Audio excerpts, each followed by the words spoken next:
Hey there, and welcome back to my channel. When I hear the words island paradise, my mind always wanders immediately to warm tropical waters, white sandy beaches, adult beverages with those little umbrellas, and seafood on a grill. I've had the good fortune of visiting many such places. The Maldives is my favorite. Roatan is amazing. Grand Cayman, Little Exuma in the Bahamas, all out of this world. And Formentera in Spain, a place most people have never even heard of, is absolutely incredible. I just got back from a fantastic trip to Sweden, and part of that trip was visiting friends who have a place on an island in the Stockholm Archipelago. Wait, Sweden has an archipelago? Absolutely. In fact, there are at least 5 other archipelagos besides the Stockholm one. And this may blow your mind, but the Stockholm Archipelago has more than 34,000 islands. Now, many of these are tiny slabs of rock just jutting out of the sea, but that's something we'll get into a little later. Real quick, I need to make the obligatory shameless plug here, so here it goes. I'm pretty new to this YouTube adventure, but really enjoying it. I create content around travel and around anything that gets you from point A to point B. That means you'll see videos about cool places I've been, but also about how to get there. I love trains, planes, ferries, and most of all, cycling. If you like the videos I'm making, why not go ahead and subscribe, like, comment, do all those YouTube-y things that people say will help the algorithm. All right, back to it. Many people know that Stockholm, a very cool city in its own right, is built on something like 14 islands.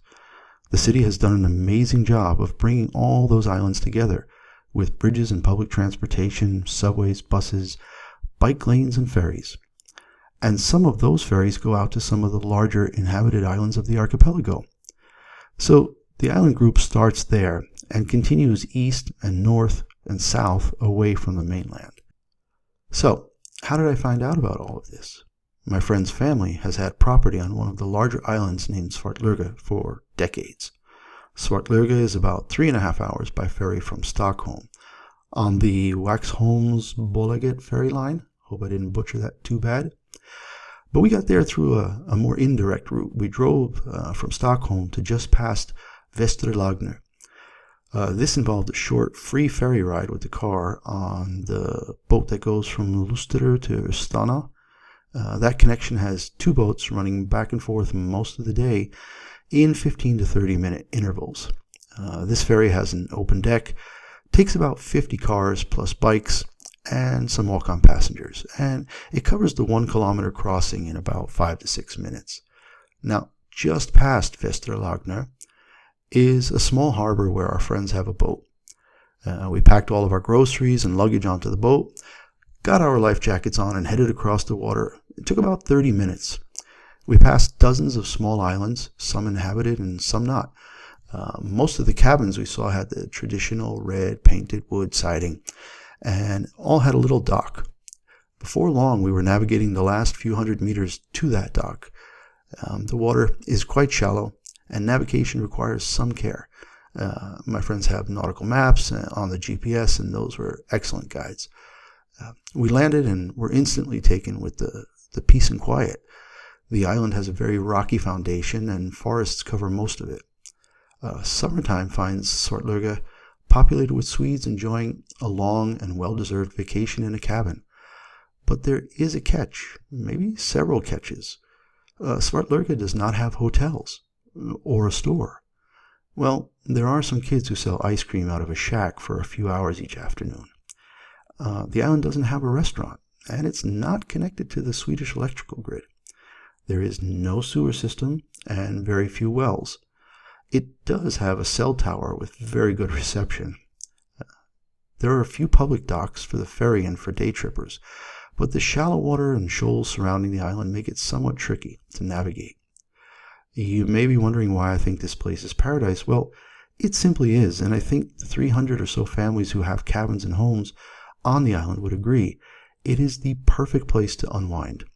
The sun never sets in late June, and when we were there in late July, the sun barely went below the horizon.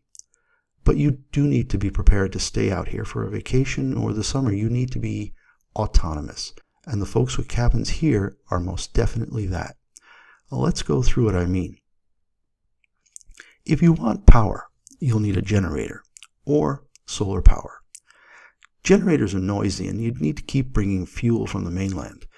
Necessary at times for certain jobs, but most needs can be easily met these days with a well-planned solar power, like the system my friends have installed. Toilets. Outhouses are very common, and most folks are using chemical toilets or composting toilets. Water. As I mentioned, there seem to be some wells, but a lot of people are using rainwater capture and then boiling or purifying the water by some other means. You may want a hot shower, and that's fine, but you'll have to wait until your solar water heater gets that water hot. My friends actually used the Solvatten Safe Water System, which was developed to help people in remote areas of Africa and other places heat and purify water using only the sun. You can check out that story in the description below. And as far as keeping food cold, a DC camping fridge works well with solar power.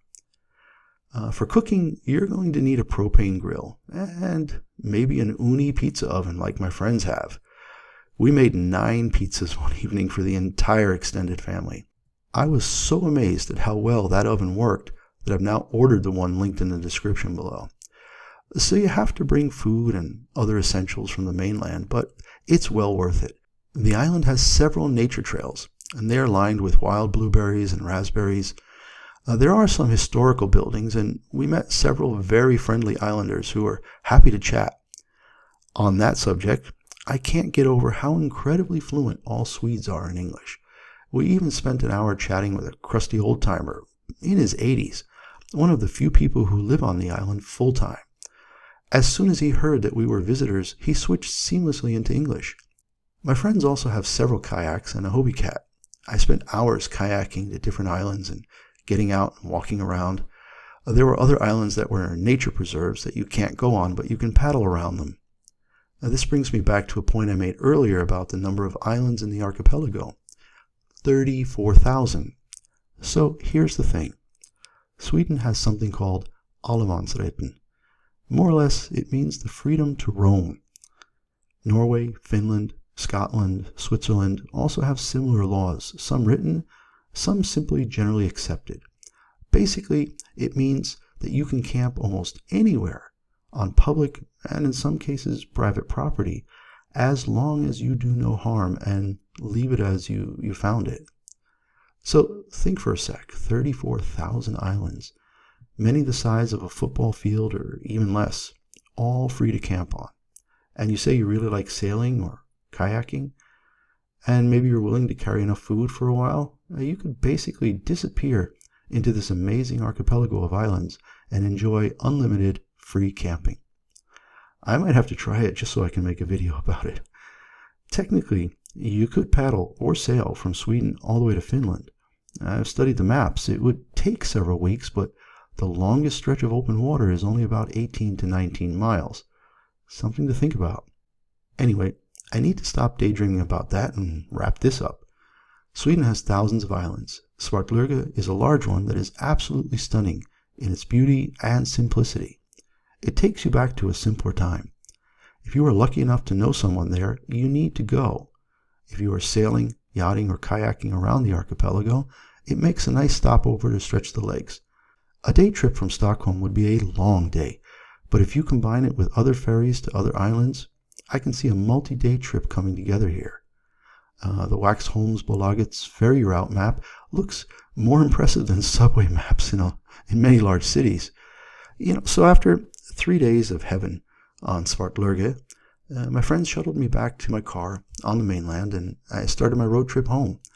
I don't think I'll ever forget the amazing hospitality, the sun just barely dipping below the horizon, the ocean water, well, Baltic Sea, that's not all that salty, and yes, pretty darn cold, or the kayaking and sailing.